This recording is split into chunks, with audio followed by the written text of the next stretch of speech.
Hi, it's HardReset and today I'll show you how to fix phone heating while charging on Motorola Edge 70.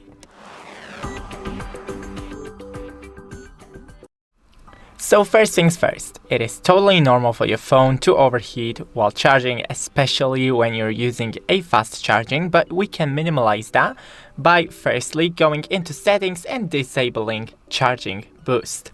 You can do that in the battery settings right here and charge boost, then disable. Make sure to always charge your phone in cool and ventilated area.